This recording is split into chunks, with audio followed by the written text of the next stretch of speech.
l'énergie pour être en ce lieu, pour pouvoir l'adorer et aussi pour l'écouter.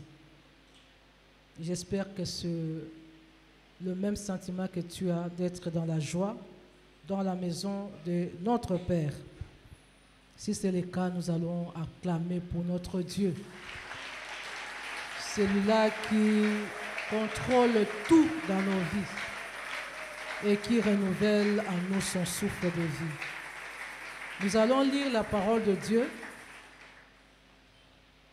dans l'Évangile selon Jean au chapitre 4. J'aurais bien voulu lire tout le texte du premier verset au verset 24. Mais pour que nous puissions gagner en temps, je commence à partir du verset 13. C'est l'histoire de Jésus et la femme samaritaine. Jésus lui répondit, « Quiconque boit de cette eau aura encore soif. Mais celui qui boira de l'eau que je lui donnerai n'aura jamais soif. Et l'eau que je lui donnerai deviendra en lui une source d'eau qui jaillira jusque dans la vie éternelle. » La femme lui dit, « Seigneur, donne-moi cette eau, afin que je n'aie plus soif et que je ne vienne plus puiser ici. » « Va, lui dit Jésus, appelle ton mari et viens ici. » La femme répondit, « Je n'ai point de mari. » Jésus lui dit, tu as eu raison de dire, je n'ai point de mari, car tu as eu 5 maris, et celui que tu as maintenant n'est pas ton mari. En cela tu as dit vrai. Seigneur, lui dit la femme, je vois que tu es prophète. Nos pères ont adoré sur cette montagne, et vous dites, vous, que le lieu où il faut adorer est à Jérusalem. Femme, lui dit Jésus, crois-moi, l'heure vient où ce ne sera ni sur cette montagne, ni à Jérusalem que vous adorerez le Père. Vous adorez ce que vous ne connaissez pas. Nous adorons ce que nous connaissons, car le salut vient de Juifs. Mais l'heure vient, et elle est déjà venue, où les vrais adorateurs adoreront le Père en esprit et en vérité, car ce sont là les adorateurs que le Père demande. Dieu est esprit, et il faut que ceux qui l'adorent en esprit et en vérité. Parole du Seigneur. Éternel notre Dieu, nous t'élevons dans nos vies, et à cet instant, nous te bénissons pour la parole que tu nous adresses ce matin. Nous voulons, Seigneur, que cette parole nous soit communiquée par la puissance du Saint-Esprit et qu'elle trouve de la place dans le cœur de tout un chacun. Aide-nous à mettre en pratique ce que tu nous enseignes en ce jour. Au nom de Jésus-Christ, Amen.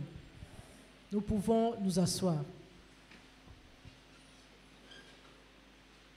Le thème que le Seigneur m'a mis à cœur de partager avec vous, fais de la louange et adoration ton mode de vie.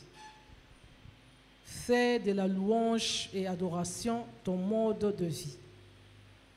Nous venons de passer toute cette semaine de croisade autour du thème le Dieu que nous adorons sans le connaître, que nous avons tiré du livre des Actes des Apôtres au chapitre 27, spécialement au chapitre 17, spécialement à son verset 23, où l'apôtre Paul, qui est allé évangéliser à Athènes, a trouvé que ce peuple était un peuple idolâtre. Ils avaient beaucoup de dieux et beaucoup d'autels dédiés à chaque dieu. Mais il y a eu quelque part une inscription à un Dieu inconnu. C'est à partir de cette inscription-là que Paul a trouvé l'opportunité de leur annoncer l'évangile, leur parler du vrai Dieu, ce Dieu inconnu que ce peuple adorait, parce qu'il voulait les amener à la connaissance du vrai Dieu pour qu'ils puissent l'adorer.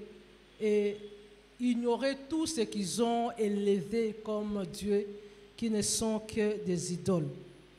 Et pendant cette semaine, nous nous sommes dit, pour adorer et louer Dieu, il faut le connaître. Personne ne peut connaître Dieu parce que Dieu est tellement grand, tellement profond, qu'on ne peut pas le cerner. Alors, nous nous sommes basés sur sa révélation. Dans la Bible, Dieu s'est révélé de plusieurs manières. Devant chaque circonstance, devant chaque homme à qui il s'est révélé avec un nom. Par exemple, c'est Moïse, avant d'aller délivrer les enfants d'Israël, Dieu lui a dit, dis-leur, je suis est mon nom. Il y a devant Abraham, il s'est révélé comme Jéhovah Jireh. Il s'est révélé aussi comme Jéhovah Rapha. Donc il y a beaucoup de noms de l'Éternel qui montrent qui il est. Mais nous nous sommes basés sur ses attributs pour pouvoir le connaître. Et pendant la semaine, nous avons vu que Dieu a des attributs non communicables et des attributs communicables. Les non communicables tels que l'éternité, Dieu est éternel, il n'a ni commencement ni fin de temps. Dieu est omnipotent, il est tout-puissant, souverain, il fait ce qu'il veut. Dieu est omniscient, il connaît tout, il sonde la profondeur. Dieu est omniprésent, partout, en tout temps, partout à la fois. Le passé, le présent, le futur, c'est présent devant lui. Il n'est pas contraint par le temps. Dieu est immuable, il ne change pas. Il est le même hier, aujourd'hui et éternellement. Alors nous nous sommes dit, la compréhension et la connaissance de ce Dieu, en tant qu'éternel, immuable, omniprésent, omnipotent, omniscient, va nous amener à le connaître. Et quand on le connaît dans ces attributs-là, ça va faire que nous puissions lui faire confiance. Parce qu'il contrôle tout. Et il est capable de tout. Et nous donner même ce que notre cœur désire. Nous ne pouvons pas nous cacher devant lui. Et avec ça, nous pouvons nous sentir protégés et en sécurité. Et cela va nous amener à l'adorer et à le louer. Dieu a aussi des attributs communicables. Il y en a beaucoup dans la Bible. Mais cette semaine, nous nous sommes basés sur quelques-uns, notamment la générosité, la compassion, la miséricorde, la bonté, la fidélité, la justice et l'amour de Dieu. Ces attributs communicables de Dieu nous poussent aussi, quand nous le connaissons, à pouvoir le louer et à l'adorer. Mais surtout, comme ces attributs sont communicables et nous étant créés à l'image de Dieu, Dieu dit, tel que je suis, tel que vous serez. Donc ces attributs nous appellent aussi à être comme Dieu. C'est-à-dire nous devons développer, manifester ces attributs dans nos vies. Nous devons les vivre dans nos rapports avec Dieu et dans nos rapports avec nos semblables. C'est-à-dire, par exemple, pour la générosité, nous devons aussi avoir ce cœur qui donne avec joie à l'autre. Nous devons savoir exercer la justice vis-à-vis de l'autre. Nous devons aimer l'autre comme nous nous aimons. Nous devons être fidèles à nos engagements vis-à-vis de Dieu et vis-à-vis des autres. Nous devons être bons, miséricordieux et ne pas être rancuniers vis-à-vis des gens. Ne pas toujours condamner, mais être prêt à pardonner comme notre Dieu. Amen. Alors aujourd'hui, nous voulons clôturer ce thème pour que nous puissions faire de la louange et de l'adoration notre mode de vie, notre style de vie. Et nous avons 4 questions auxquelles répondre. La première, c'est quoi la louange et l'adoration? Deuxièmement, quelles sont les conditions à remplir pour faire une adoration vraie? Parce que Jésus parle de vrais adorateurs. C'est comme pour dire qu'il y a aussi de fausses adorations. Nous allons aussi répondre à la question comment adorer, comment louer Dieu. et enfin terminer avec le bénéfice que nous tirons de mener une vie de louange et d'adoration. Nous avons pris le contexte de Jésus-Christ qui quitte la Judée pour retourner en Galilée. D'habitude, les Juifs, quand ils partent de Galilée en Judée ou de Judée en Galilée, contournent la Samarie qui se trouve au milieu. Passer par la Samarie, c'est un raccourci. Mais les Juifs préféraient faire un détour, tout simplement parce qu'ils ne voulaient pas être en contact avec les Samaritains, qu'ils considéraient comme une race impure, une race de sang mêlé. Parce qu'au fait, les Samaritains ne sont pas de purs Juifs. Ils étaient des peuples métissés avec les autres peuples, des Juifs mélangés avec les autres peuples. C'est comme ça que les vrais Juifs ne voulaient pas être en contact avec eux. Et les Samaritains, se sentant lésés, ne pouvaient plus aller à Jérusalem pour adorer Dieu. Mais ils ont commencé à adorer Dieu sur le mont Garizim. C'est là qu'ils avaient leur autel. Mais ils adoraient toujours le même Dieu, le véritable, le Dieu créateur, le Dieu d'Israël, mais à des endroits différents. Alors, quand ils sont arrivés, parce que Jésus a voulu qu'ils traversent Samarie, fatigué, il est resté là et ses disciples, comme nous dit la Bible, sont allés chercher ou acheter des choses à manger. Pendant que Jésus est resté, il a vu une femme samaritaine qui venait de puiser de l'eau. Et Jésus a entamé une conversation avec la femme en lui demandant de lui donner de l'eau. Et la femme avait réagi pour dire, « Comment toi qui es juif, tu peux me demander de l'eau à moi qui suis samaritaine ?» C'est parce qu'ils savaient que de coutume, ils n'avaient pas de relation. Et Jésus de lui dire, « Si tu savais cette personne qui te demande de l'eau, c'est toi qui lui demanderais de l'eau, et je te donnerai de l'eau vive, et tu n'auras jamais soif. » Et la femme qui n'a pas compris spirituellement ce que Jésus disait, parce que Jésus parlait de l'eau de vie, de l'éternité, de la vie éternelle, la femme lui a vu l'eau physique, l'eau matière. La femme lui dit, mais donne-moi cette eau, comme ça je n'aurai plus soif et je n'aurai plus à venir puiser de l'eau. Jésus lui demanda, viens avec ton mari. La femme dit, je n'ai point de mari. Parce qu'au fait, elle était divorcée à 5 reprises. Parce que chez les Juifs, c'est l'homme qui repudiait la femme.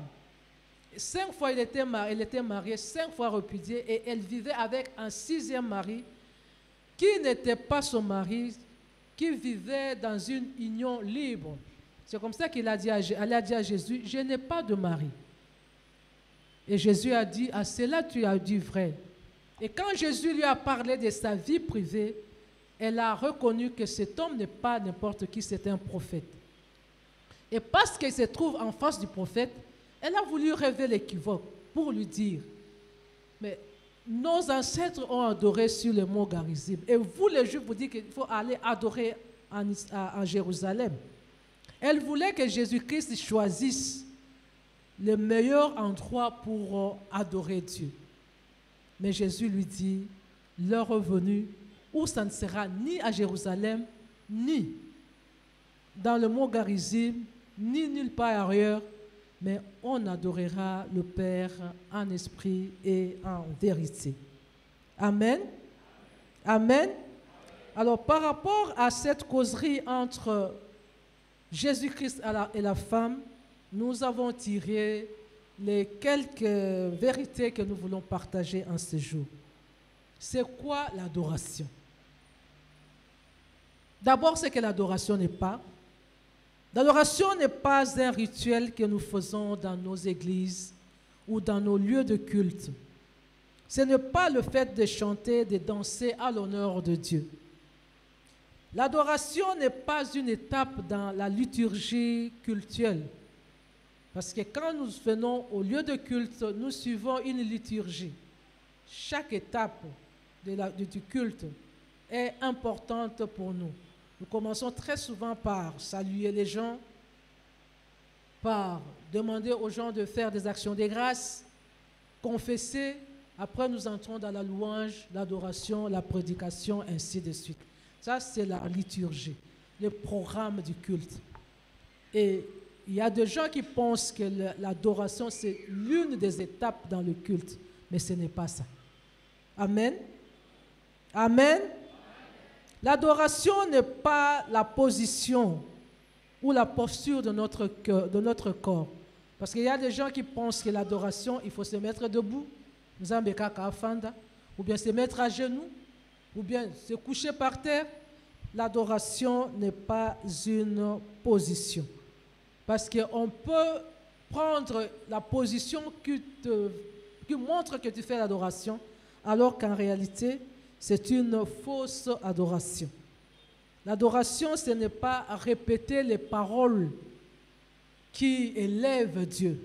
Parce que tu peux répéter comme un perroquet. Amen. Nous connaissons l'histoire d'une femme. On nous raconte l'histoire d'une femme. Personnellement, je n'ai pas vécu, mais j'ai entendu dans les prédications de gens. Une femme qui, dans l'église, quand on demande que chacun élève sa voix pour adorer le Seigneur, la maman s'élève et dit, Seigneur, Osali 3 fois 5. Amen. Parce que quand les gens adorent, il y a des gens qui disent, Seigneur, tu es 3 fois saint. Et pour elle, elle écoute 3 fois 5. Donc, Zambenaye Aza 15. Amen. Donc, on ne peut pas répéter les paroles qu'on écoute de quelqu'un d'autre pour dire qu'on adore le Seigneur. Alors, l'adoration, c'est quoi? L'adoration, c'est un mode de vie qui résulte de l'obéissance à la parole de Dieu et à ses commandements. C'est l'expression d'une vie de consécration et d'abandon total à Dieu. C'est une vie de foi et de confiance en Dieu et en Dieu seul. C'est-à-dire que la personne qui adore Dieu se dit, pour lui, c'est Dieu ou rien. Il faut avoir la foi pour adorer, parce que c'est par la foi qu'on entre en contact avec Dieu. L'apôtre aux Hébreux nous dit que celui qui s'approche de Dieu doit croire que Dieu existe et qu'il est rémunérateur de ceux qui le cherchent. Hébreux 11, verset 6. Donc il faut avoir la foi pour adorer Dieu. L'adoration n'est pas dissociée de la vie ou du vécu quotidien. L'adoration, c'est un style de vie. L'adoration, c'est l'expérience, c'est la marche de tous les jours avec Dieu. On ne peut pas dissocier sa marche avec Dieu de l'adoration de Dieu. Parce que l'adoration ne dépend ni du temps, ni des circonstances, ni du milieu où on se trouve. L'adoration, c'est la vie. Amen. C'est ta vie avec Dieu. Une vie d'adoration reflète le niveau de connaissance qu'on a de Dieu. Celui qui connaît Dieu profondément, vous allez sentir aussi que son adoration est profonde.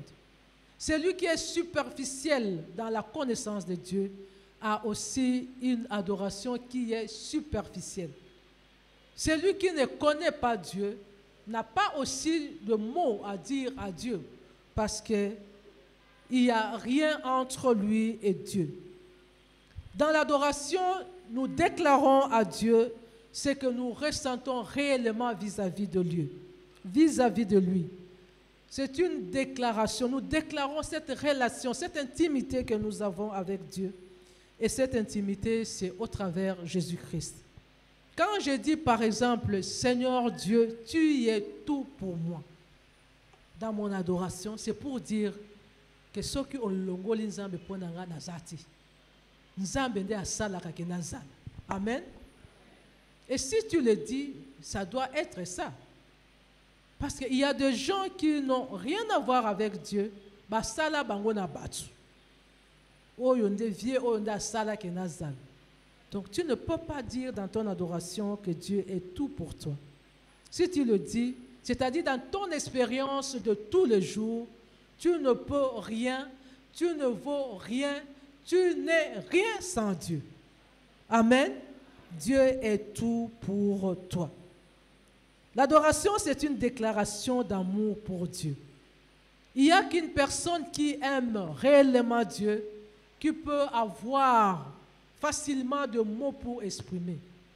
Parce que ce qu'on conçoit facilement, on l'exprime aussi. Ce qu'on vit avec Dieu, on l'exprime aussi facilement. On n'a pas à chercher de mots, ça vient du cœur. L'adoration va de pair avec la louange. On ne peut pas les dissocier. La seule différence, c'est que quand on adore, on dit à Dieu ce qu'il est, que personne d'autre n'est. On peut l'adorer à partir de ses attributs, à partir de ses noms, parce que c'est ce qu'il est. Par contre, la louange, nous élevons Dieu par rapport à ce qu'il fait, à ce qu'il a fait, ou peut-être à ce qu'il fera dans nos vies, dans la vie des autres ou dans la création. À partir de l'observation de la création, je peux voir la grandeur de Dieu et le louer par rapport à ça. Amen. Donc la louange et l'adoration, c'est le vécu quotidien de tout un chacun qui se dit chrétien. Quelles sont les conditions pour apporter ou offrir à Dieu une vraie adoration? Quand nous réalisons les paroles du Seigneur Jésus-Christ, à partir du verset 29, à partir du verset 19 jusqu'au verset 24, quand elle répond à la femme qui reconnaît en lui qu'il est prophète et qui voulait que le Seigneur confirme où on doit exactement adorer le Seigneur, Jésus-Christ nous a donné, si vous étudiez ce passage attentivement, 3 conditions pour une vraie adoration. La première condition, Jésus dit, vous adorez ce que vous ne connaissez pas. Mais nous adorons ce que nous connaissons. Donc on voit la connaissance. Il faut connaître Dieu pour l'adorer. Reconnaître que c'est lui qui est le seul Dieu, le véritable, le créateur. Il est ce qu'aucun autre n'est. La connaissance de Dieu. Et c'est ce que l'apôtre Paul a aussi confirmé, a reconnu dans Actes 17, 23. Il faut connaître Dieu pour l'adorer. On ne peut pas adorer un Dieu inconnu. Il faut la relation. La connaissance vient avec la relation. Mieux tu connais la personne, mieux tu peux parler avec lui. Sincèrement, tu peux parler avec lui parce que tu le connais, parce qu'il te connaît. Tu ne peux pas bien parler avec quelqu'un que tu ne connais pas. Donc la connaissance, c'est la première condition pour adorer Dieu. Celui qui sait qui est Dieu, dans ses attributs communicables ou non communicables, dans ses noms où il se révèle à nous, il va vraiment apporter une bonne adoration, une vraie adoration à Dieu. Parce que plus on connaît la personne, plus on s'attache à lui et plus on trouve le temps, on peut trouver le temps agréable à passer dans sa présence. Notre Dieu s'est révélé à nous et dans cette révélation, ça va nous pousser à connaître Dieu et à l'adorer. L'adoration, c'est la parole ou les paroles d'amour que nous donnons à notre Dieu et aussi l'expression de notre reconnaissance en ce que Dieu est pour nous, en ce que Dieu fait pour nous, qui va nous amener dans la louange. On ne peut pas adorer Dieu si on ne le connaît pas. Amen. La deuxième condition, Jésus dit, Dieu est esprit. Il faut que ceux qui l'adorent en esprit. Amen. Dieu est esprit. Celui qui l'adore doit l'adorer en esprit. Donc c'est pour dire que la deuxième condition nous pousse à dire que nous entrons en communion avec Dieu à partir de notre esprit. Dans 1 Thessaloniciens 5, verset 23, la Bible nous dit que l'homme, c'est un être tripartite. Il a l'esprit, il a l'âme, il a le corps. Et nous entrons en communion avec Dieu à partir de notre esprit. C'est ainsi qu'il dit, c'est un esprit, de l'esprit de l'homme qui est connecté à Dieu par le Saint-Esprit de Dieu, c'est cet esprit-là qui va adorer Dieu. Parce que l'adoration vient du plus profond de notre cœur. Et un cœur qui reconnaît la valeur de Dieu, c'est un cœur qui a le Saint-Esprit de Dieu. La Bible dit, celui qui n'a pas l'Esprit de Dieu en lui, ne lui appartient pas. Donc il faut appartenir à Dieu pour avoir l'Esprit de Dieu en toi. Et l'Esprit de Dieu en toi se connecte à ton esprit et t'amène dans l'adoration du vrai Dieu. Et c'est ça qui va faire l'adoration. Un homme qui est charnel, un chrétien charnel, ne peut pas apporter une vraie adoration à Dieu parce qu'il est partagé entre sa chair, le désir, le plaisir de la chair et le désir de l'esprit. Un homme partagé ne peut pas adorer. C'est comme un homme qui est partagé entre deux amours, entre deux femmes, ne peut pas vraiment aimer. Qu'est-ce que tu vas dire à l'une et ne pas dire à l'autre? Un cœur partagé ne peut pas adorer.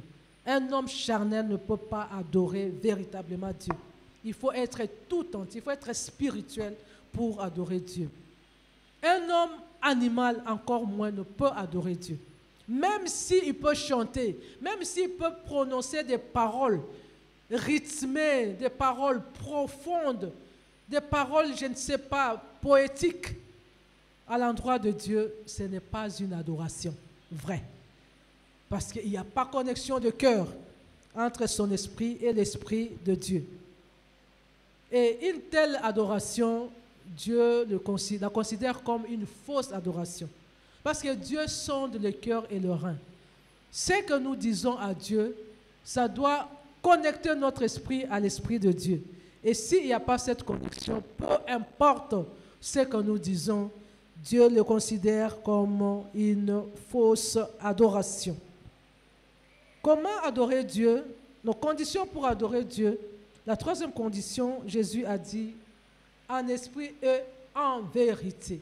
Il faut adorer Dieu en vérité.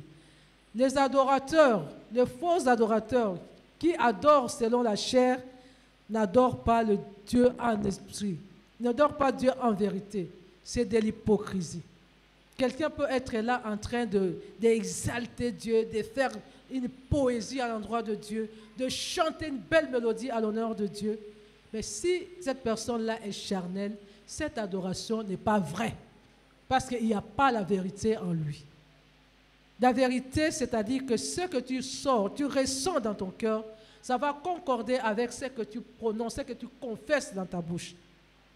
Le cœur et la bouche doivent être en accord. C'est ça la vérité. Sinon, c'est de l'hypocrisie. Parce que tu peux penser autre chose, mais tu dis autre chose. À l'intérieur de toi, tu sens autre chose, mais tu prononces autre chose. C'est ce qui arrive souvent chez les hommes, disons les êtres humains. Ils peuvent déclarer un amour, mais au fond de lui, il sait que cet amour-là, c'est juste un bébou. Dans le cœur, il n'y en a pas. Et la fausse adoration, c'est comme ça. Tu déclares les choses à Dieu, mais dans ton cœur, c'est vide. Ça, ce n'est pas la vérité. Jésus a dit dans Matthieu 15, versets 7 à 8, « Regardez-moi ces hommes. Ils m'adorent des lèvres seulement, mais leur cœur est loin de moi. Leur cœur est loin de Dieu. » Et même dans l'Ancien Testament, les prophètes l'ont souvent dit. « Vous, ces peuples, vous m'adorez de lèvres seulement. Votre cœur n'est pas avec moi. Vous ne me servez pas de tout votre cœur. » Là où il n'y a pas la vérité, il n'y a pas une vraie adoration. La vraie adoration n'est pas l'abondance des belles paroles. Ce n'est pas la posture du corps, mais c'est l'attitude du cœur qui est sincère vis-à-vis de Dieu. Et c'est ce cœur-là qui parle avec éloquence à Dieu. Quand nous disons en vérité, nous voyons la communion qu'il y a entre la personne et Dieu à travers Jésus-Christ. Parce que Jésus-Christ, c'est lui la vérité. Il a dit dans Jean 14, verset 6, « Je suis le chemin, la vérité et la vie. Nul ne peut aller au Père que par moi. » Donc celui qui nous connecte avec Dieu, c'est Jésus-Christ, la vérité. C'est lui, la vérité, qui nous révèle Dieu. C'est lui, la vérité, qui nous connecte avec Dieu. C'est lui, la vérité, qui nous pousse à adorer sincèrement notre Dieu. Quand nous adorons Dieu, nous déclarons les paroles d'amour. Et ces paroles doivent être vraies. Ces paroles doivent être sincères. Ces paroles doivent venir du fond du cœur. La Bible dit que c'est de l'abondance du cœur que la bouche parle. Si ton cœur est rempli de l'amour de Dieu, tes lèvres vont aussi déclarer de belles paroles à Dieu. Mais si ton cœur est partagé, tu n'auras rien à dire à Dieu. Et on ne peut pas tromper Dieu parce que Dieu voit tout. Vous allez lire dans Psaume 139, on ne peut pas se cacher de lui. Il est partout à la fois, il voit tout. Et même il sonde les profondeurs. Donc même si nous disons ici que quelqu'un se lève pour adorer, tu te lèves et tu prononces tes paroles. Si ces paroles que tu prononces ne concordent pas avec la vérité de ton cœur, pour Dieu, c'est une fausse adoration. Chaque expression, chaque mot que nous prononçons doit correspondre à ce que nous ressentons vis-à-vis de notre Dieu. Donc, notre connaissance de Dieu va influencer notre vécu au quotidien. Parce que l'adoration va être l'expression ou l'expérience que nous menons au quotidien avec notre Dieu. Si par exemple je dis dans mon adoration, mon Dieu, je t'aime, c'est-à-dire que dans ma marche de tous les jours, il y a une relation d'amour réciproque entre Dieu et moi. Dieu nous aime parce qu'il est amour, mais moi aussi je dois avoir l'amour vis-à-vis de Dieu. Et Jésus dit, c'est lui qui m'aime, garde mes commandements. Donc dans mon expérience de chaque jour, je dois être de ceux qui gardent le commandement de Dieu. Celui qui aime Dieu déteste le mal. Dans mon expérience de chaque jour, je dois être de ceux qui détestent le mal, qui haïssent le mal, pour dire que j'aime Dieu. Sinon, c'est une fausse adoration. Quand je dis par exemple, mon Dieu, tu es fidèle.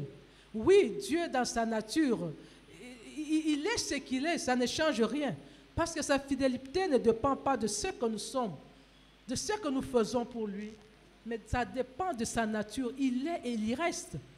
Mais si je dis que Dieu est fidèle, je dois vivre cette relation de fidélité. Comme Dieu est fidèle, ça ne change rien. Moi, je dois aussi manifester dans mon expérience de tous les jours la fidélité vis-à-vis de Dieu. C'est-à-dire que je dois respecter les engagements que j'ai vis-à-vis de Dieu. Je dois respecter les engagements que je prends au nom de Dieu vis-à-vis de tierces. La fidélité doit être mon mode de vie pour que je dise, Dieu, tu y es fidèle. Amen. Quand je dis par exemple, mon Dieu, nul n'est semblable à toi. C'est-à-dire, dans ma vie au quotidien, je n'ai personne à qui comparer à Dieu. Il n'y a personne qui peut être l'égal de Dieu ou semblable à Dieu ou dépasser Dieu pour moi. Mais si, dans ma vie au quotidien, j'ai quelqu'un que je place au même niveau ou plus que Dieu, ce qui devient de l'idolâtrie, je ne peux pas dire que nul n'est semblable à toi. Parce que cette personne-là est au-dessus. Si dans ma vie au quotidien, dans mon expérience de tous les jours, j'ai quelque chose, j'ai un talisman, j'ai une fétiche, je ne sais pas, un objet traditionnel que j'utilise pour me donner du pouvoir, pour me donner du succès, pour me donner de l'argent, je ne peux pas dire à Dieu que nul n'est semblable à toi. Parce que cet objet-là est semblable à Dieu. De la même façon, les gens cherchent l'abondance auprès de Dieu. Moi, je cherche l'abondance auprès de cette chose-là. Donc, c'est au même niveau que Dieu.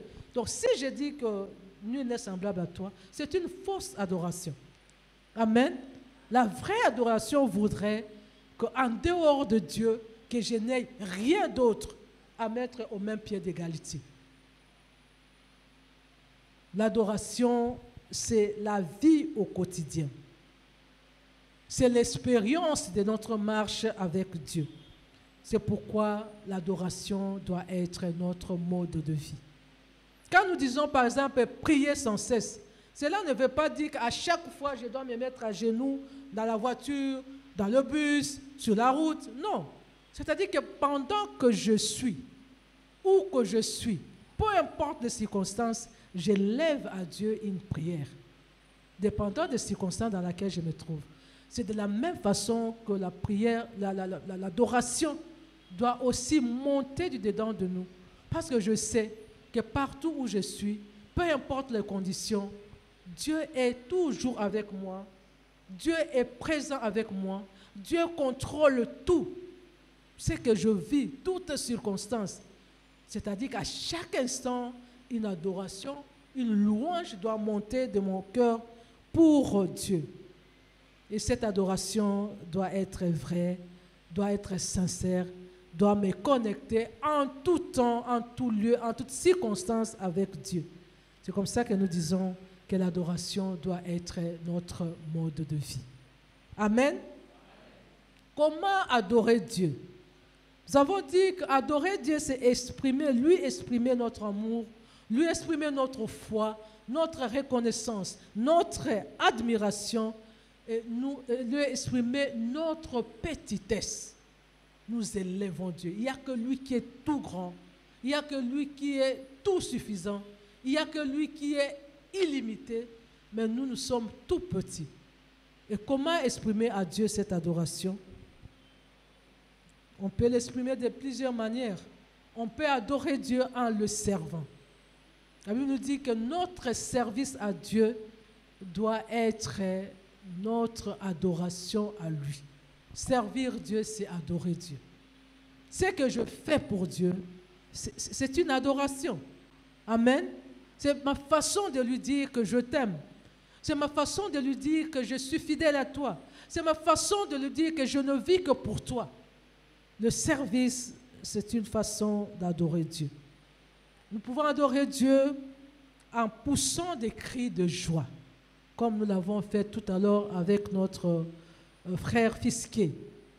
Adorer Dieu en poussant des cris de joie.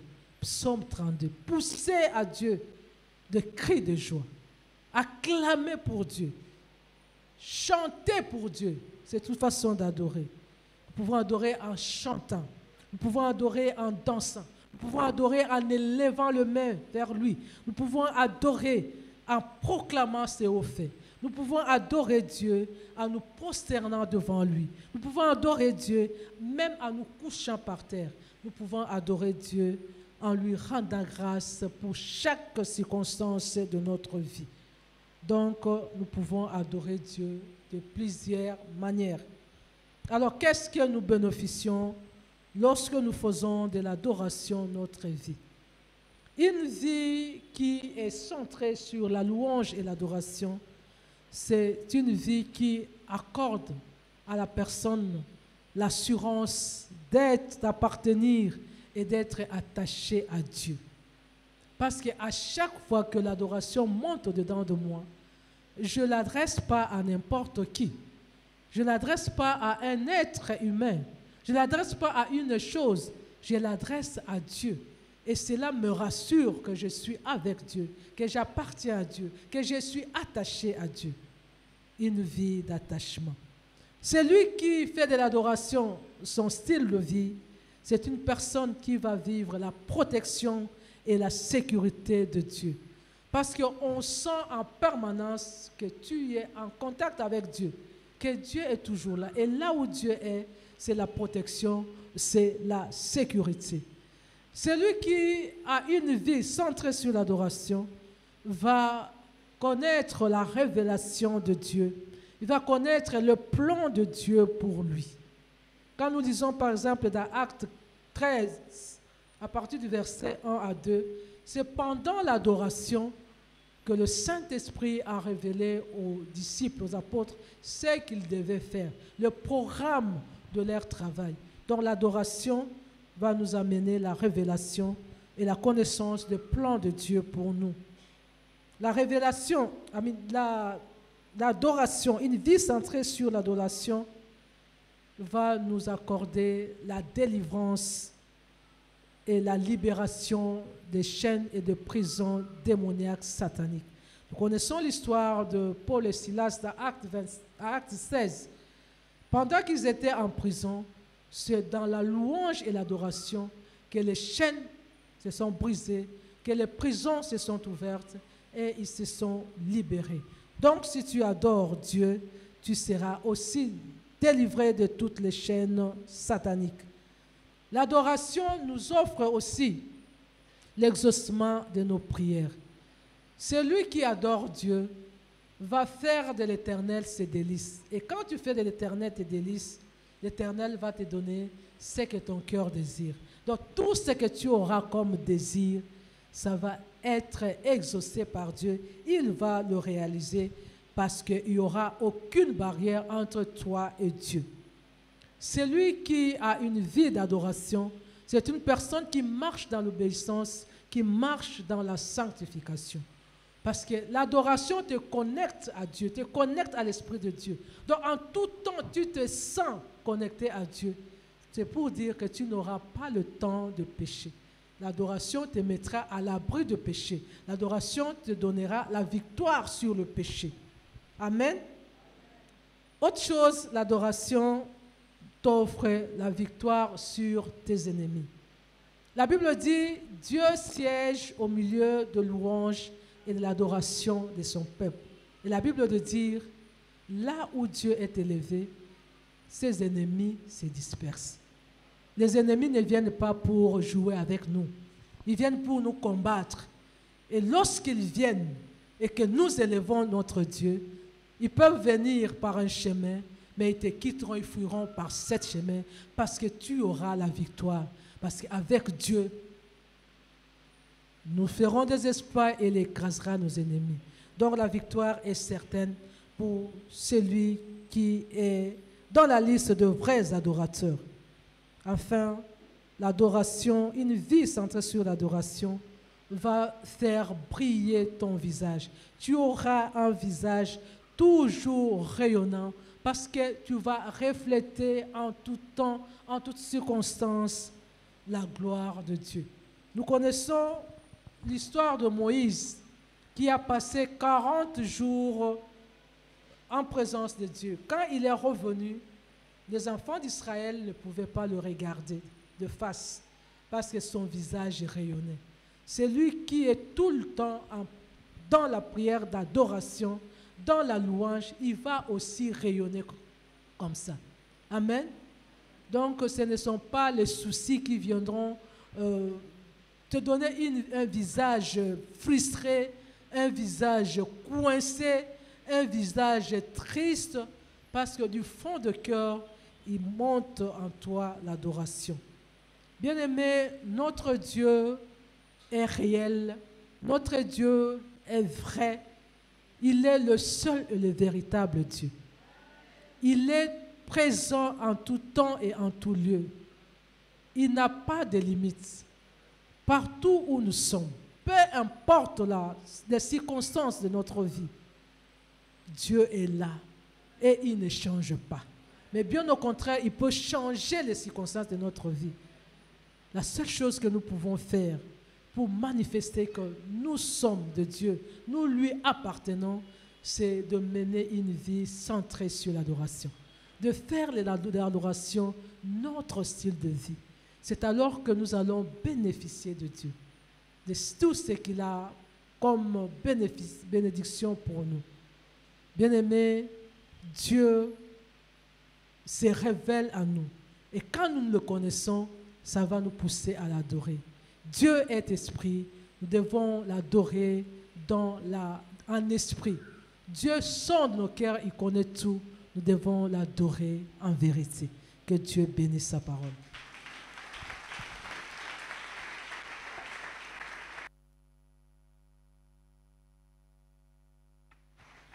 Est-ce qu'on peut acclamer le Seigneur?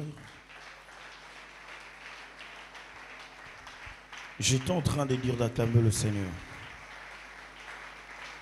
Est-ce qu'on peut célébrer le roi des rois?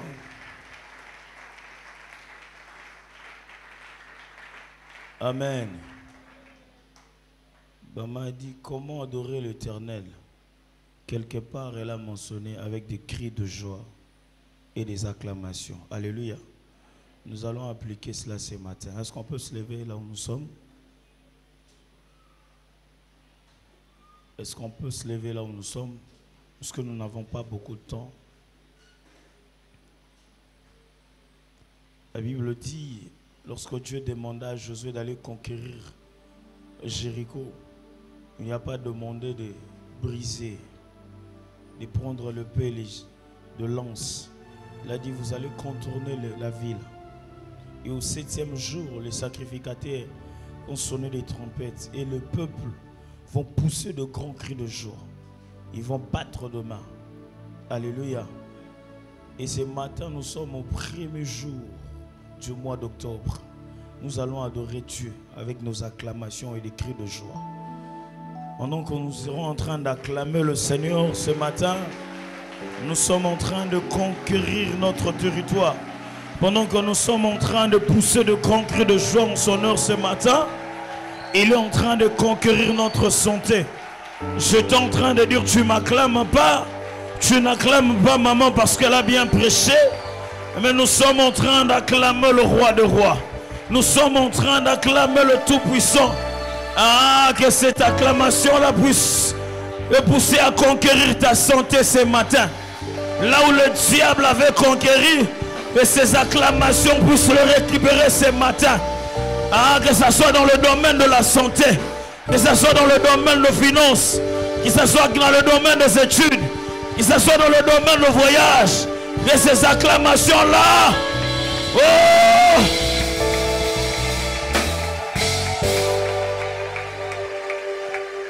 Écoutez, 2 Chroniques chapitre 20, la Bible nous parle du roi Josaphat.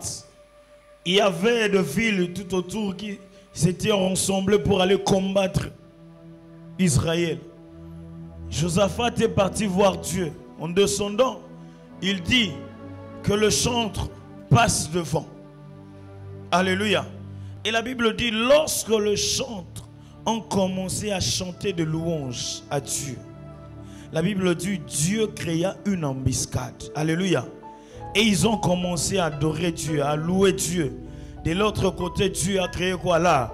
L'embuscade. Voilà ce que nous allons faire ce matin. Nous allons commencer à clamer, à louer Dieu.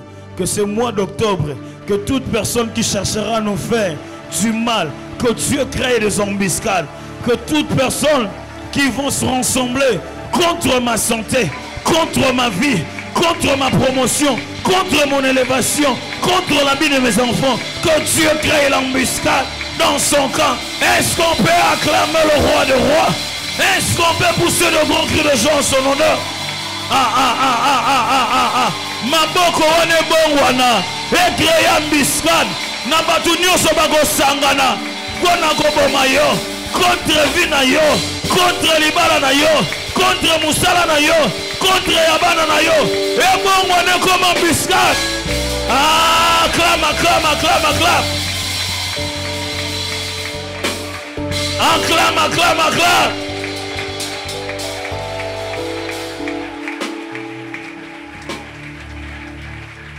Une dernière, on a fait ça au premier culte. Matthieu chapitre 2, le verset 2, la Bible dit, le mage en vit le toile et ils ont décidé, on va aller adorer Dieu. Et au verset 11, lorsqu'ils sont arrivés, ils ont adoré Dieu. Mais ils ne se sont pas limités seulement à adorer Dieu. Alléluia. Ils avaient amené le présent, l'or, le myrrhe. Alléluia. Et au verset 12, la Bible dit, puis ils ont été divinement avertis de ne plus rentrer, de ne plus emprunter le chemin qu'ils avaient pris pour voir Jésus. Parce que Hérode était en train de les attendre. Alléluia. Cette adoration les a divinement avertis. J'aimerais que tu puisses prendre quelque chose. Ce matin, nous allons adorer Dieu. Que ce mois d'octobre, Seigneur, je viens, je suis en train de venir t'adorer avec ceci. Que c'est moi, que je sois divinement averti de ne pas me mettre en relation avec les gens qui sont maudits.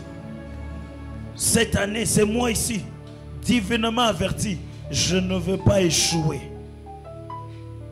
Prends quelque chose, prends quelque chose. Prends quelque chose. Les yeux de mage étaient ouverts. Que par cette adoration, Seigneur, ce mois, ouvre mes yeux. Ouvre mes yeux. Ils ont été divinement avertis. Seigneur, par mon adoration de ce matin, c'est moi ici, je ne veux pas tâtonner. Ah, je ne veux pas tâtonner.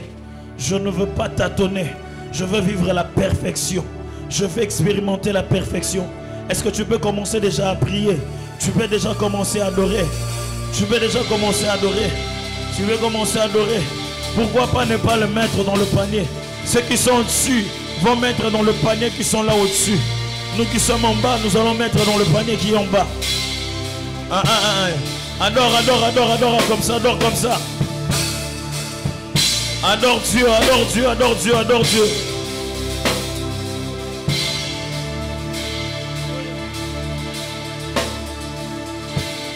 Adore Dieu, adore Dieu, adore Dieu.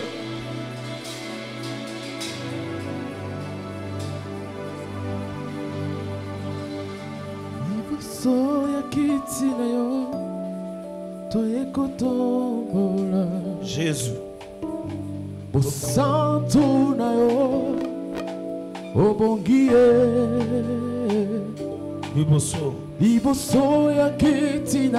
Seigneur, c'est moi ici. Je ne veux pas t'attendre. Je t'adore.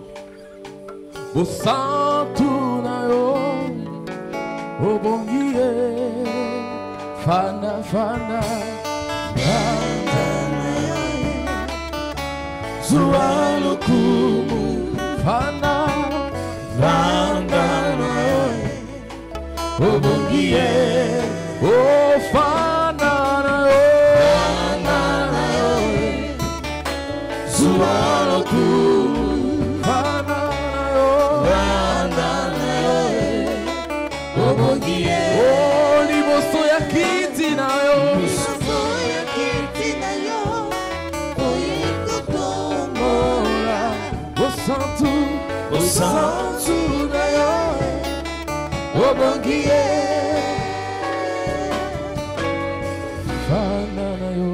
Merci beaucoup la chorale. Est-ce qu'on peut acclamer le Seigneur? Nous reprenons nos places.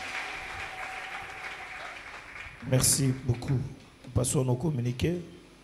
Notre séminaire biblique a pris fin. Les activités de commission reprennent.